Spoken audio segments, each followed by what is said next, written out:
Bonjour à tous et à toutes, ici Nicolas de Montréal. On est mardi, en après-midi bien sûr. Aujourd'hui il fait vraiment beau à Montréal, c'est une superbe journée. Mais bon, depuis ce matin je suis à l'intérieur, je continue mes recherches. Aujourd'hui j'ai plutôt axé sur savoir les nouvelles tendances dans le graphisme, dans la conception de logos, de sites internet aussi, pour savoir ce qui se passe dans mon domaine. Et je dois dire que c'est vraiment intéressant. Ça fait du bien de me ressourcer. C'est pas extraordinaire les nouvelles tendances. Je dois dire, franchement, je sais pas, ça me jette pas à terre, hein.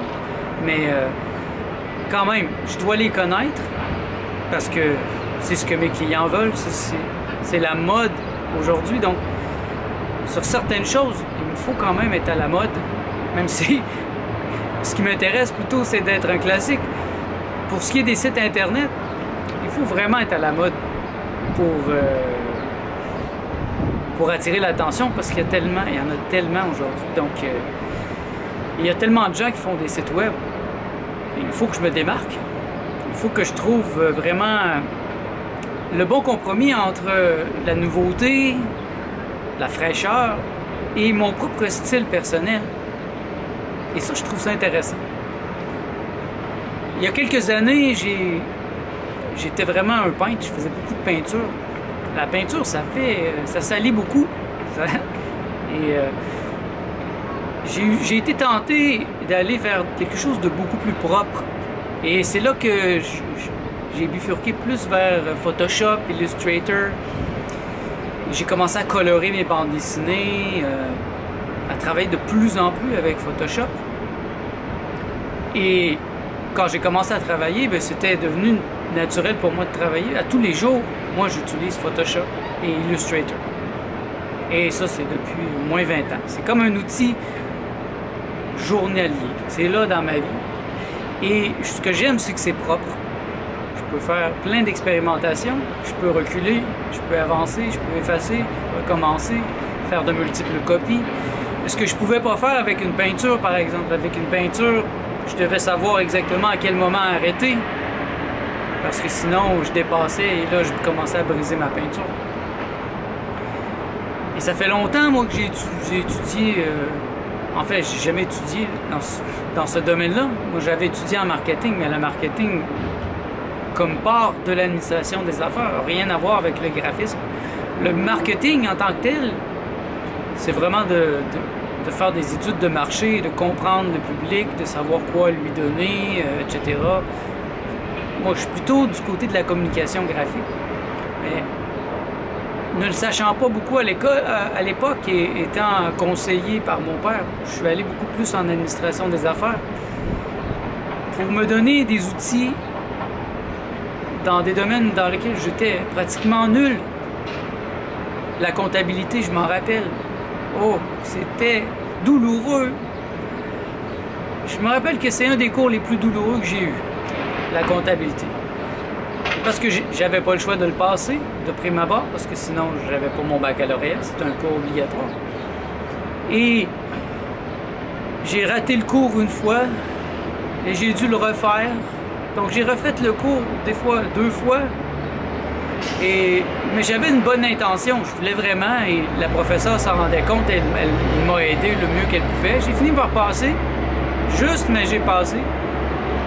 Pour moi, c'était trop abstrait. L'actif, le passif. Et c'est juste des chiffres, il n'y a pas de couleur, c'est pas beau.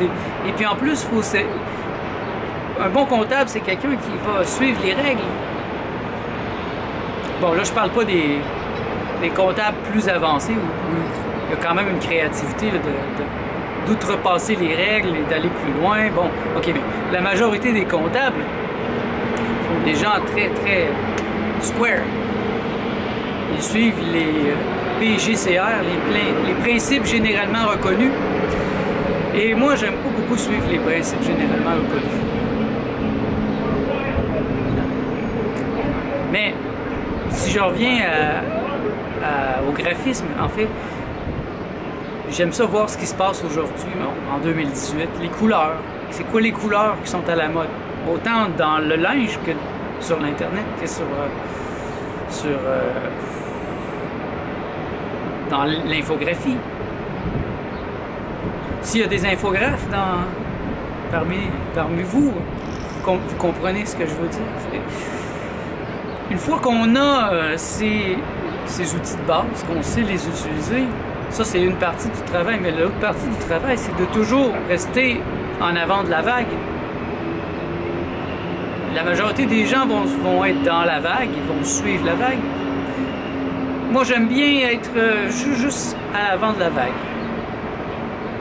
Essayer toujours d'inventer des nouvelles choses parce que je suis créatif, donc j'aime ça.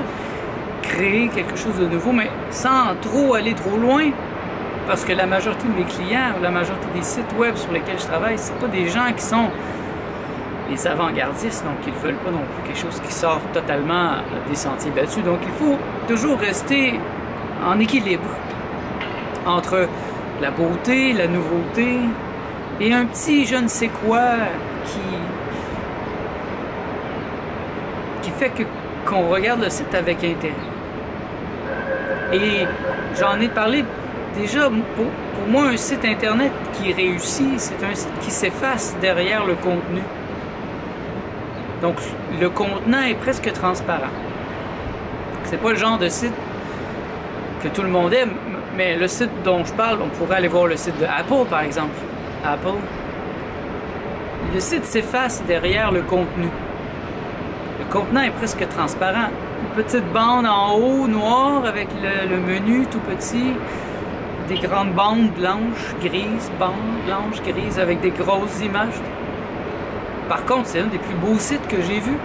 C'est une grande inspiration. Pourtant, il est si simple. La beauté dans la simplicité, pour moi, en tout cas, j'aime pas les sites qui sont trop chargés. Lorsque les gens mettent trop d'efforts sur le contenant, ça me démontre qu'il n'y a pas de contenu, très peu de contenu. Parce que si quelqu'un a du contenu, ça parle par lui-même. On peut voir des blogs vraiment très peu esthétiques, mais qui ont beaucoup de gens qui le lisent parce qu'il y a du contenu. Pour moi, c'est la même chose en art aussi, c'est la même chose dans la philosophie. J'ai rencontré des gens qui étudient la philosophie, mais qui n'ont aucune intelligence ou créativité, donc ils vont juste vomir les anciens, parler de l'histoire, mais ils ne vont jamais philosopher, poser les vraies questions. Hier, je parlais justement de poser les questions, poser les vraies questions. Et c'est important de le faire. C'est quoi les vraies questions? Les vraies questions, c'est les choses les plus importantes. C'est pas de savoir quelle est la couleur de cette année, quelle est la mode dans le type de police qu'on met sur un site web. Mais non, les vraies questions, c'est est-ce que j'ai quelque chose à dire? Et qu'est-ce que j'ai à dire? Quel est mon message? C'est sûr qu'on doit répondre à ces questions après avoir posé la vraie question. Qui suis-je? Qui suis-je? Est-ce que je suis? Voilà, même, est-ce que c'est encore plus important de se poser cette question. Suis-je? Est-ce que je suis? Est-ce que j'ai un être? Est-ce que sans être, il n'y a rien? Il n'y a qu'un néant, béant, boursouflé. Si je ne me suis pas donné un être, à quoi bon? Quand je vais mourir, je vais être un mort qui n'a pas commencé à vivre. Je vais être un mort.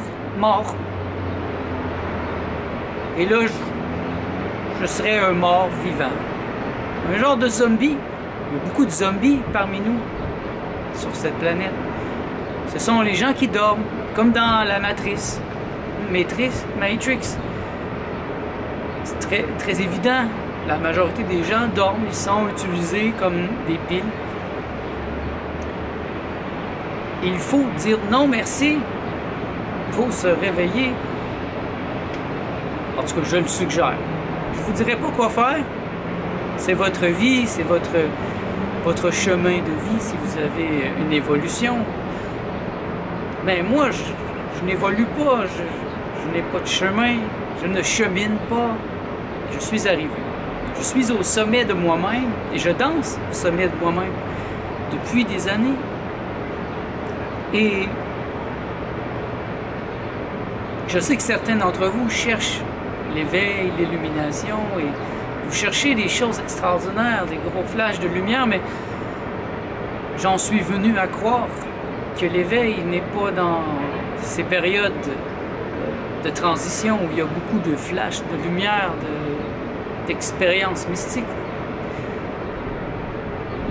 L'éveil me semble être dans un bonheur, un doux bonheur qui imprègne chacun des moments de notre vie. Chacun des moments de ma journée est imprégné d'un bonheur.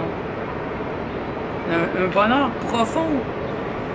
Ah, ok, par moment, je suis un peu angoissé. Par moment, je manque un peu d'énergie. Il y a des moments où je suis un peu de mauvaise humeur, mais si je regarde mon état profond, je suis heureux. Fondamentalement heureux. Je suis fou de joie. Même si tout va mal dans le monde extérieur, si j'ai vraiment pas tout ce que je désire au niveau matériel, physique, mais au niveau intérieur, je suis heureux. Je suis heureux des réalisations que j'ai faites. Je suis heureux de ce que je suis. Je me sens bien avec moi-même. Ça, je trouve que c'est rare. Je trouve peu de gens qui sont comme ça. Et c'est drôle parce qu'on dirait que c'est plus facile d'être ami avec des gens qui n'ont pas d'aide parce que ils ne nous font pas d'ombre. Moi, je dérange beaucoup de gens parce que je leur renvoie un miroir, un effet miroir sur le fait qu'eux ne se sont pas donnés d'être, qu'ils ont accepté, qu'ils ont abdiqué. Ils ont abdiqué leur liberté. Et c'est pas quelque chose que je désire nécessairement consciemment. J'aimerais bien être ami avec plein de gens, mais si on a une discussion, une vraie discussion, ben on en vient nécessairement au vrai sujet. Et là, je suis obligé de parler de moi, de mon expérience. Et ça dérange. Ça dérange beaucoup de gens. Mais je suis habitué. Je me suis habitué à ça et c'est la vie. C'est ça la vie sur la Terre. En tout cas, c'est ça la vie ici à Montréal, au Québec. Je sais pas si c'est comme ça partout, dans tous les pays. Ce que je sais, c'est qu'il y a l'appareil manipulateur plutocratique qui est partout sur la Terre et qui fait en sorte que la majorité des gens n'ont pas accès à la conscience, n'ont pas accès à des vraies technologies qui les rendraient plus intelligents. Ça me semble évident. Bien sûr, chaque pays est différent, mais l'appareil manipulateur plutocratique est mondial. Il est partout. Il est comme une tentacule, une pieuvre qui étouffe la planète. Et on pourrait demander aux extraterrestres de nous aider à d'autres formes d'existence, mais j'ai l'impression qu'ils ne le font pas parce que on doit s'organiser nous-mêmes, on doit s'aider nous-mêmes. Et ça, c'est un principe important. Aide-toi et le ciel t'aidera. Les chrétiens vont dire ça. C'est important de s'aimer soi-même, de se donner en premier. Et puis après, on peut partager avec les autres. Je vois trop de gens qui donnent sans avoir eux-mêmes. Ils donnent de l'argent, mais sans la sagesse de savoir donner vraiment. Je commence à être assez loin de mon sujet de base du début. Je ne sais pas comment j'ai fait pour me rendre là, mais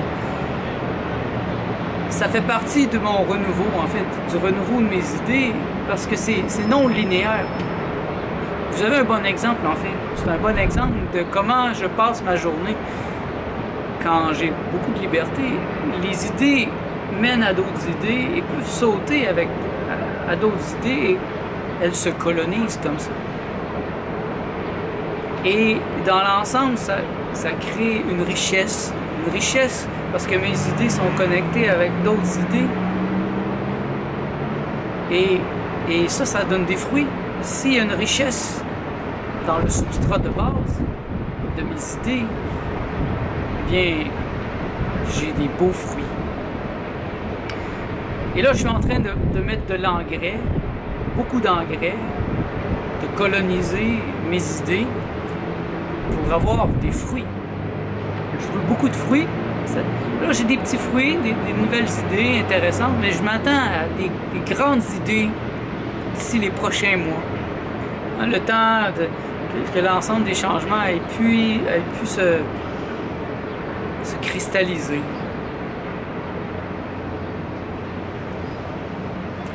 Vous allez voir, dans les prochains mois, il va y avoir des grands changements dans mes idées.